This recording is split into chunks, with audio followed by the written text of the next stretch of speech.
Let me introduce myself. I'm Phil Meadows from Houston, Texas. You know, I grew up hearing about many places around the world, but never had a chance to go see them for myself. I plan on doing it, and I want you to go with me. Follow Phil. Let's go see some of the greatest things that God has made for all of us to enjoy.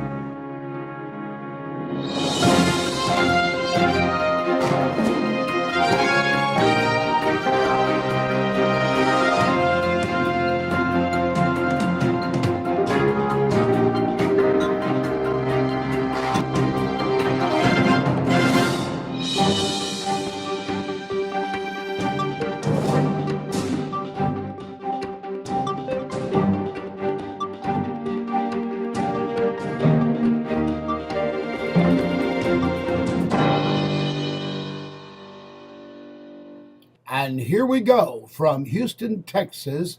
We're going to stop over in Newark and then on over to Glasgow, Scotland. Well,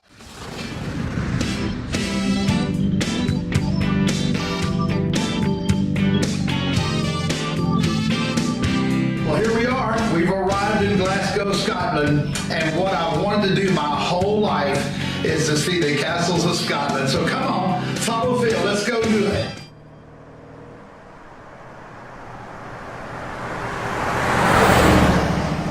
After putting up our luggage, we have traveled now to central Scotland to visit one of the most exciting places in Scotland. It's called Stirling Castle. As we enter the front of the castle, we see a monument dedicated to William Wallace.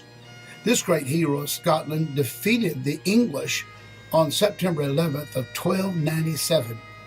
As William Wallace took on King Edward of England and his great army, he defeated them, and this War of Independence has never been forgotten. You may have seen this war in the famous movie called Braveheart, starring Mel Gibson. The Stirling Castle is one of the grandest castles in Scotland and one of the most popular places that tourists want to attend. It towers majestically from its imposing location about 250 feet above the plains, sitting on a volcanic rock, and this structure was constructed on multiple levels.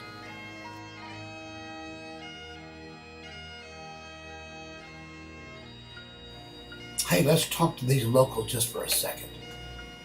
I'm Holly. I'm Due. And I'm Phil, and we are all from the United Kingdom / Texas. Along the perimeter of the wall, we find cannons strategically placed to defend this great fortress. And then if you look off at a great distance, the Scottish have erected another memorial in honor of their great hero, William Wallace. I stand here viewing how the English were defeated right here on this map of the valley. And then I turn and I see the great hall where they celebrated their victories. The Great Hall is a very large building. It was constructed for hosting large celebrations for the king and the queen and all their guests. A tour guide by the name of Sandy has offered to give us a brief history of the building, and he tells us in 1503, King James IV of Scotland had the building erected for his own marriage to Margaret Tudor, the sister of Henry VIII.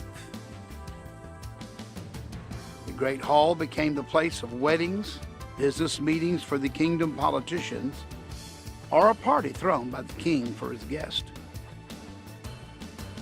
The hall was complete with 5 fireplaces, surrounded by tapestries called screens for keeping the hall warm. There are several levels. There was a lower level for the kitchen, the level for the dancing area, and the upper level where the orchestra played for the guest.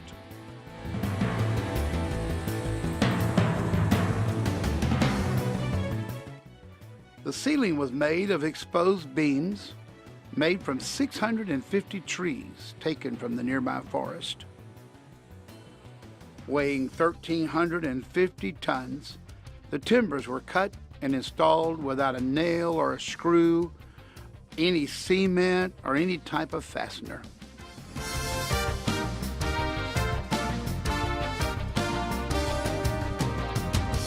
only wooden pegs about the size of a finger holds up the unbelievable mammoth ceiling about 100 foot above the floor. This is not the original ceiling, but yet it has been restored for the castle. A watchman with a trumpet had his own loft facing the king's palace. His job was to sound the trumpet when the king was approaching the great hall. King James and Margaret had a boy, James V, who was survived only by his daughter Mary, later known as Mary, the Queen of Scots. She later bore a son and named him James VI. When James VI was born, the royal family celebrated his birth by arranging for 36 cannons to fire from that great hall.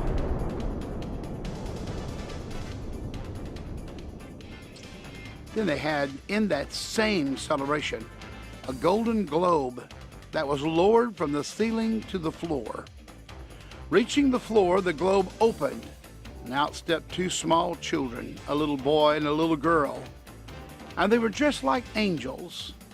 They stepped out of the globe and began to dance around the hall. Our tour guide, Sandy, tells me that the king's business meetings could last over 2 days non-stop. Can you believe that? The king had to remain at the throne at all times. So I asked, well, where were the restrooms for the king and the queen? He told me to stand up and lift the lid of the place where I was sitting, talking about the throne. There was a place for a pot, and it was called the pot of easement, whereupon the right-hand man of the king, he was called the gentleman's usher. He would hold up a curtain with his helpers around the king while he relieved himself. Have you ever heard someone ask, where are they at? And the reply was, well, he's on the throne, meaning he's on the toilet. This is where it came from. The king is on the throne.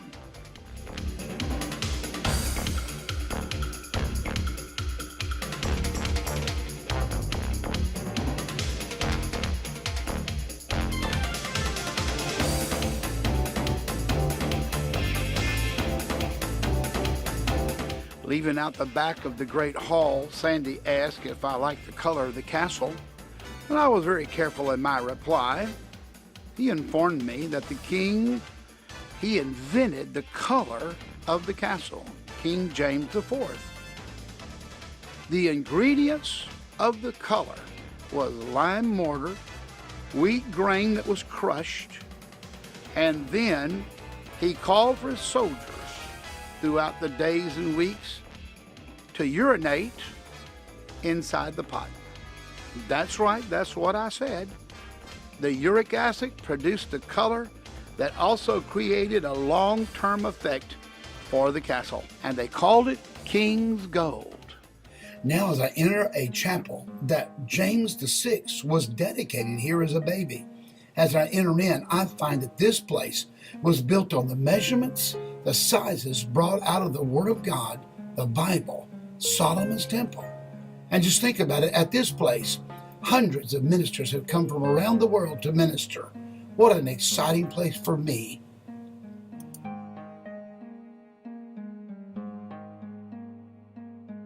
Now we enter the palace of the king and the queen, King James V. And inside we view the splendor of the ceilings and the walls, architecture that was dedicated to the honor of the king.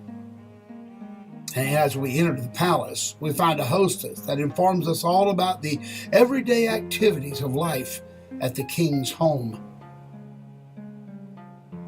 She informs us of how guests came and not just stayed just for a day or two, but possibly for weeks and for months.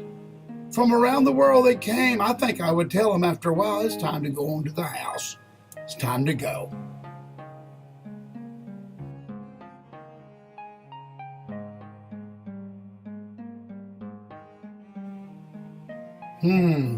I wonder if the king and the queen ever came by this fireplace and warmed up just like this.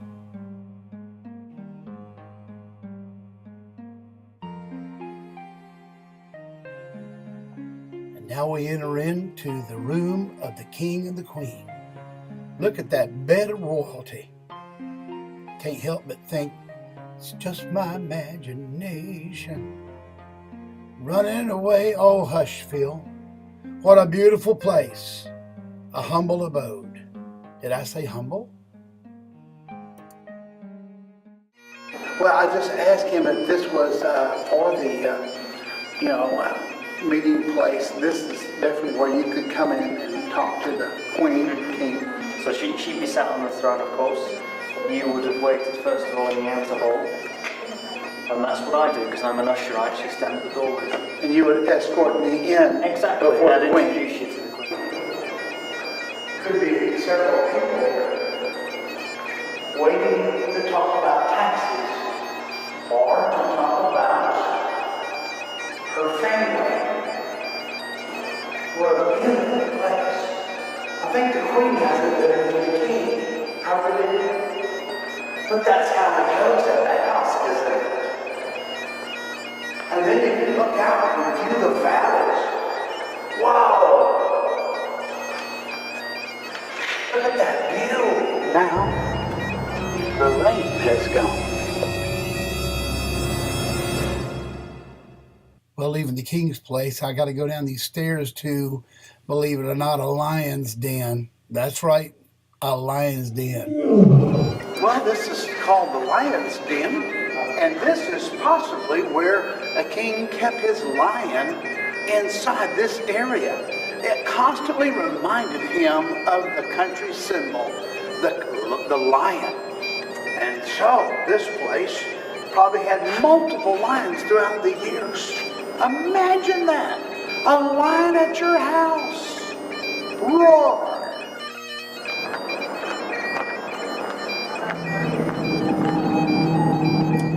Okay, now we're headed down to Glasgow. We're going to view Glasgow Cathedral. Just outside we see a monument dedicated to the great general in the faith, David Livingstone, a man who wanted to go to South America, but God led him to Africa. When he died, the Africans loved him so much, they took his heart out of his body and buried it, told his family his heart stays with us. And it's this place, Glasgow Cathedral, that we view one of the places that supported his ministry. Having entered the cathedral by the southwest door, we come to the nave. You come into the center and look down the whole length of this cathedral. It's 285 feet long, and the ceiling is 105 feet high. Width of the sanctuary is 63 feet wide. The open timber roof, contrasting with the choir ceiling, is of late medieval design, and much of the timber can date back to the 14th century. As you go through this beautiful cathedral, you see side rooms that have been designated for leadership to sit and wait for their turn in the service. Absolutely amazing to view the beautiful architectural designs, handmade, and the Scotsmen who, with their great craftsmanship, put this all together over the years. Absolutely amazing. Words fail me. I cannot articulate how beautiful this really is. You've got to see it for yourself.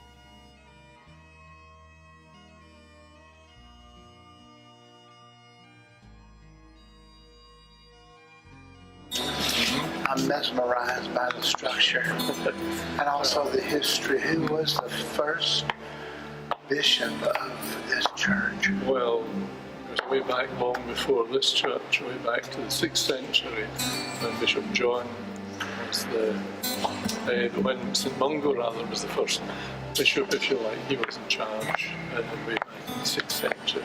Okay. The present church, this building, the oldest building, back downstairs, was from 1197.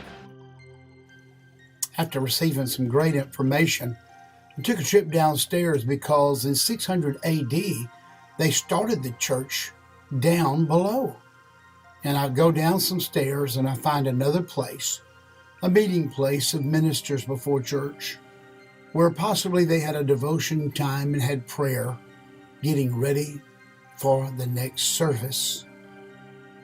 Beautiful stained glass windows as they look and see the awesomeness of structure and maybe think about the awesomeness of their God.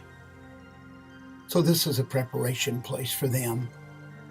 My mind can only imagine of the many prayers that went up for the bishop and for the singers and for those that come to attend the service for that day.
We come upon a bell that is 12 feet and 1 inch in circumference. It was a gift of Gavin Dunbar, the Archbishop of Glasgow, in 1524 to 1547. The bell is quite old, my friends.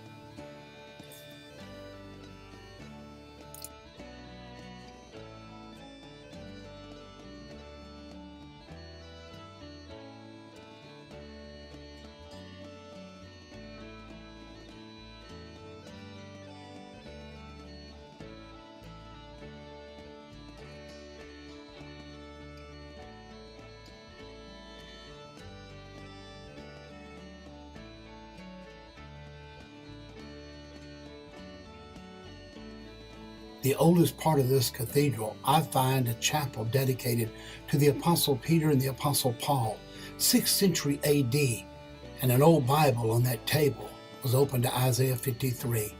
And folks, I couldn't help but just stop and pray a little bit. I hope you don't mind.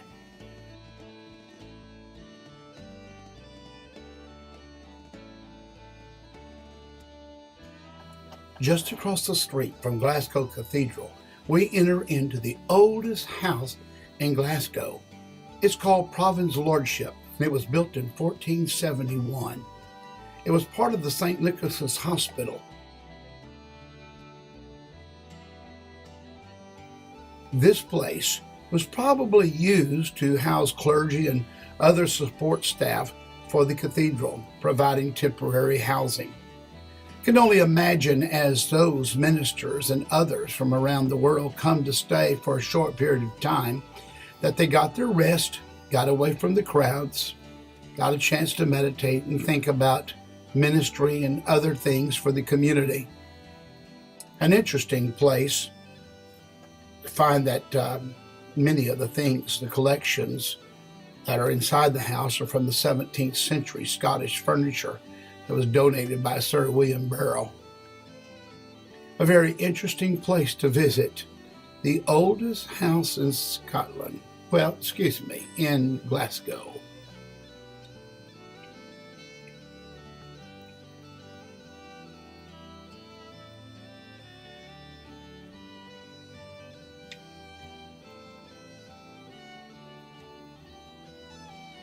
Most of all of this had been destroyed at one time, and yet it survived from the medieval times. And then it was restored. And then in 1978, the building was offered to the city of Glasgow by the Province Lordship Society. An interesting place to see. It's a must-see if you come over to the Glasgow area.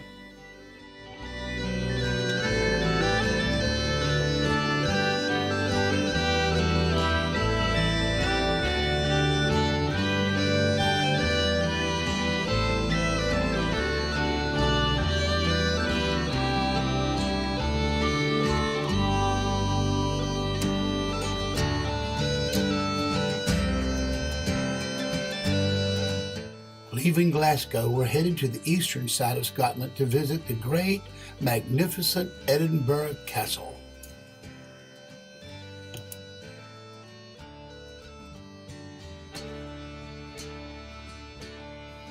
Overlooking one of Europe's great historic capitals, Edinburgh Castle has a magnificence of its own.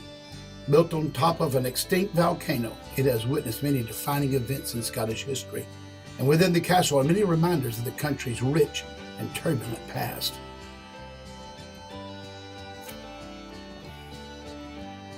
What is amazing to me is it is so high above the city. How in the world the enemy got to the top, I do not know, because it is well fortified. And on top of it, I know that there were probably thousands of soldiers and also citizens that came to the castle to walk around and see all the wonderful things. Inside are museums, and there are medals that have been given back to the country in honor of their land. Many men and women fought to preserve this great country. It is a wealth of information inside these museums. People come from around the world to see what's going on inside that castle. Absolutely amazing.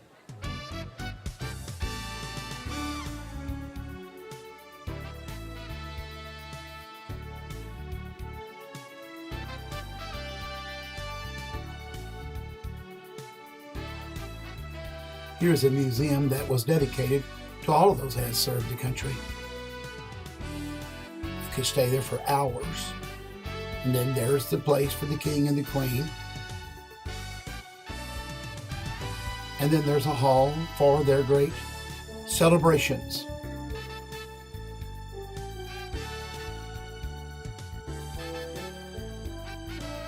Decorating the wall is many of the weapons that were used to defend the country.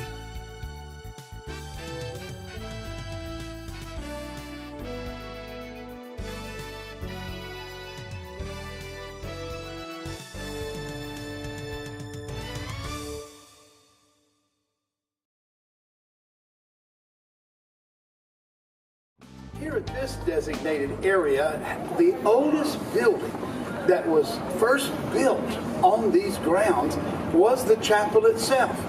They put God first. They made a chapel right over on this side. In fact, it's been dedicated to Saint Margaret. Margaret was one of those that took care of the orphans and the little ones in the area. When she saw somebody hurting, one of the little ones, the lasses, she would take one of those in to the castle.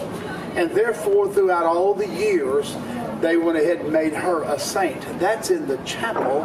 And then over here on my left, behind me, beautiful architecture that was built and dedicated to all of those service men and women that lost their lives for the great country of Scotland.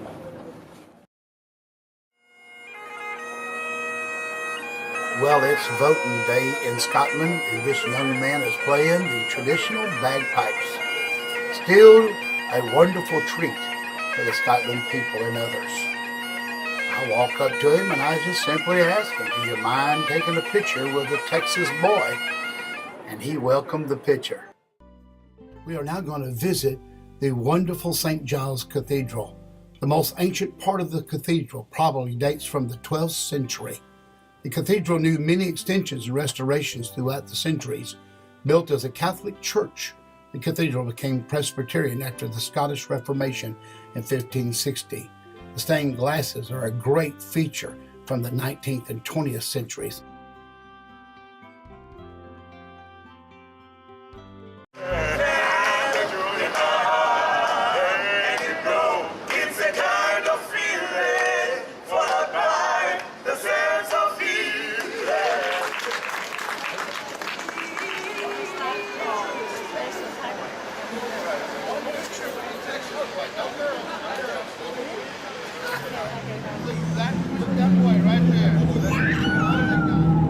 Back on the road again, we're going to the west side of Scotland to Loch Goil.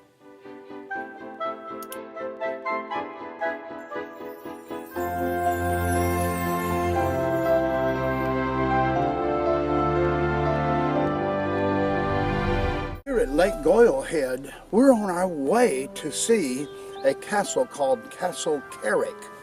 And we're just a few miles from there, but we had to stop and just take a few pictures of this beautiful sight of the lake and the mountains surrounding it. Behind me, the beautiful mountains here, covered with some trees and beautiful homes. And you know what I saw? I saw right over here some yellow or gold sheep.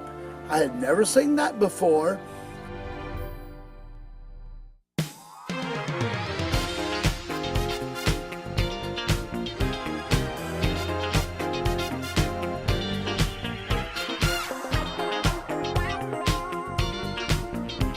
The Carrick Castle was once a fort for the Vikings, and then in 1307 Robert the Bruce drove out the enemy and established it as a castle.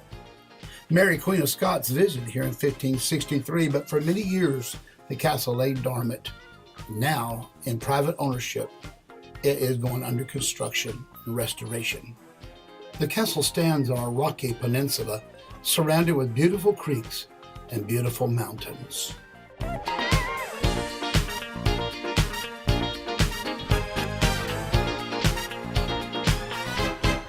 Look at this. This is just on the other side of the road. So we travel right down through this valley, mountains on each side. You've got to fasten your eyes on this. Focus on this beautiful mountain that God has made for us.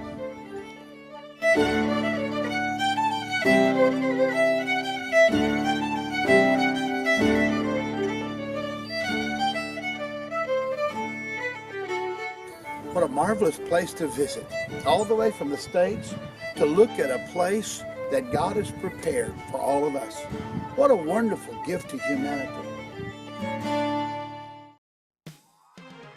And now we're on our way to Inverary Castle. By far the most beautiful castle in Scotland, the Inverary Castle, standing on the shores of Loch Fyne. This was erected in the 1400s. Very impressive gardens and beautiful art from around the world. I've noticed from room to room we see these beautiful guns arranged on the walls. Then I walk up on a picture from the United States, George Washington. And you know what's interesting to this Texan? The Duke and Duchess of Argyll and their kids still live here. Isn't that awesome?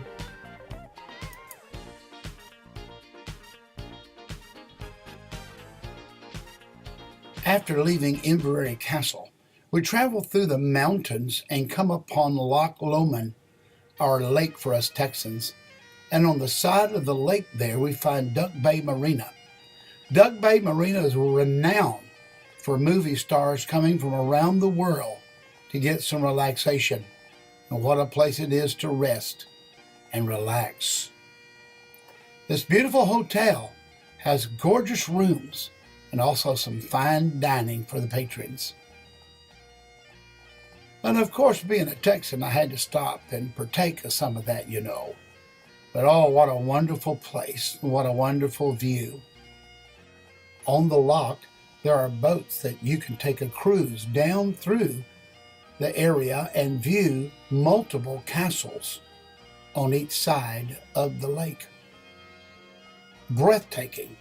Absolutely breathtaking, with mountains and castles with waterfront view. Wow.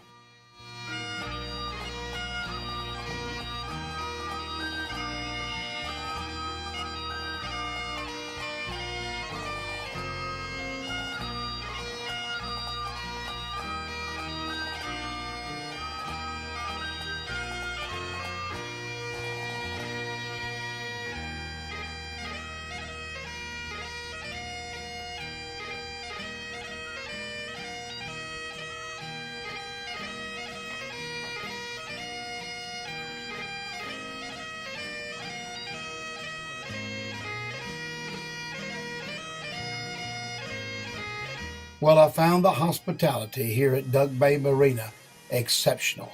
The Dug Bay Marina, a world-famous place. Many stars, many important people in the world have come to this place.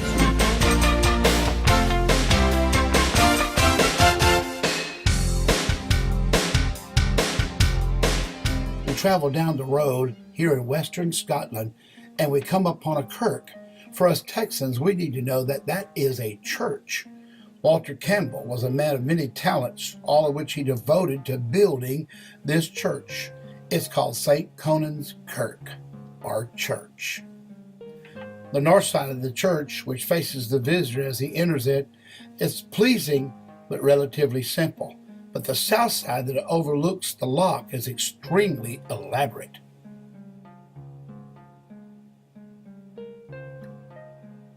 We come upon a wedding that is about to commence. I asked the guys if I could have one of their skirts there, or we call a kilt, but they said it probably wouldn't fit you, sir. Imagine that. We go in and we see the preparation for the wedding, and oh, what a sight it was. A beautiful kirk. They have an extremely nice organ that plays with a great sound. And just imagine, way back from the 1800s, this place is a place of worship. Robert the Bruce, in honor of him, a chapel just for Robert.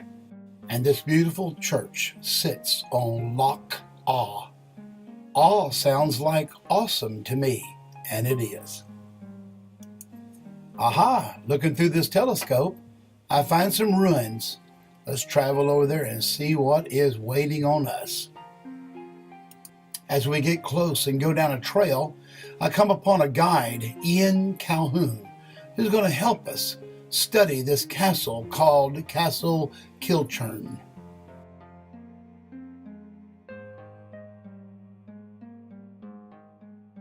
All right, Mr. Guide, where's my golf cart?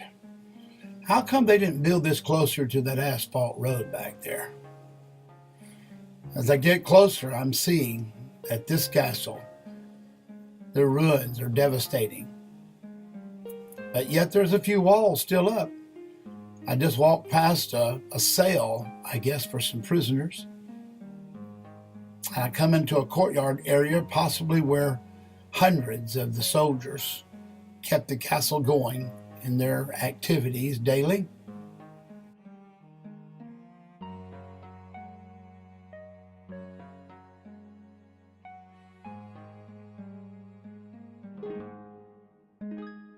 One of the things that's still standing is a tower. It's right on the lake side. Can't you imagine when the enemy was coming down this lake? Bam, you're dead. Well, it was well fortified, and the tower's still standing. This castle was built in the 1400s. It saw a lot of wars. I'm glad some of it's still standing for us to view today. We now go to visit the Greyfriars Church, and we see a monument, Greyfriars Bobby. He was a little dog, a Skye Terrier, who became known in the 19th century for supposedly spending 14 years guarding the grave of his owner until he died himself on January 14th of 1872. The story continues to be well known in Scotland. It's also known in books and movies, and it's a great tourist attraction.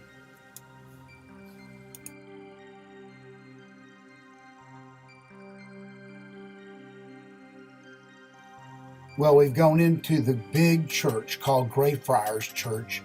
And of course, I've always got to get behind that pulpit just for a minute, you know. What a great feeling.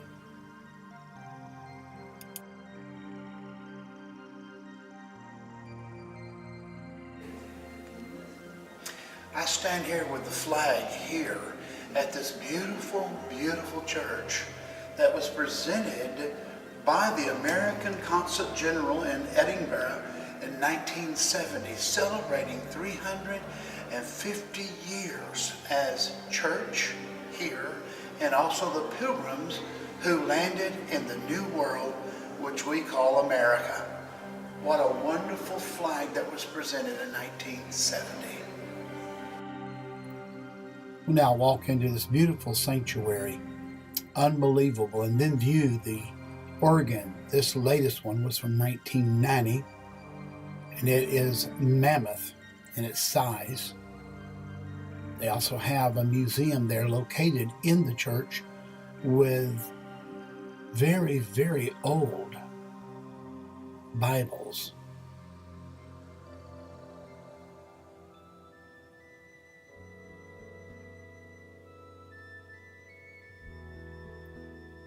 When you walk into this museum, you see artifacts that are centuries old.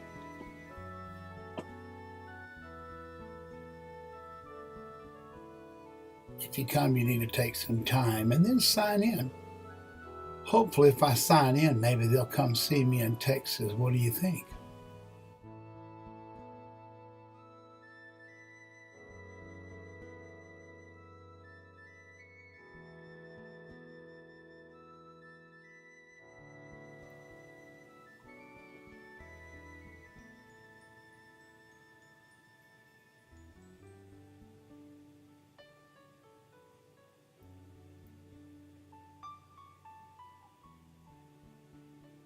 In the kirkyard lies the remains of many distinguished people. Most of the graves are unmarked. The collection of 17th century monuments is the finest in Scotland and one of the best in the whole of Britain. Many of the monuments are of architectural importance in their own right, particularly those showing the Scottish variations on late Renaissance and Baroque themes. As we come to a close of our journey to Scotland to visit the castles and the cathedrals, here at the Greyfriars Church, I experienced something that was really unique. On the right side of the platform of the church, I ran into a room that had walls of beads. There was an outer wall, an inner wall, and then in the middle was another wall of beads. Then it dawned on me, in the Bible, it talks about the outer court, the inner court, and then the holiest of holies. So someone had designed this for a minister to get along with God before the service, meditate and pray, getting ready, shut in with God. It was amazing, and it was a great, reverent feeling as well. I sincerely thank you for taking the trip with us to Scotland. What a gorgeous place. In your lifetime, please make arrangements to visit Scotland. Thank you all. Follow Phil again.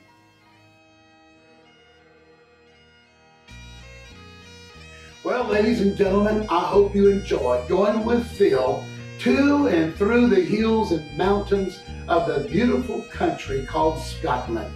What a joy it was to experience the people of Scotland as well. You know, I hope you make plans to visit this country. Maybe in the near future, you can see what I saw firsthand.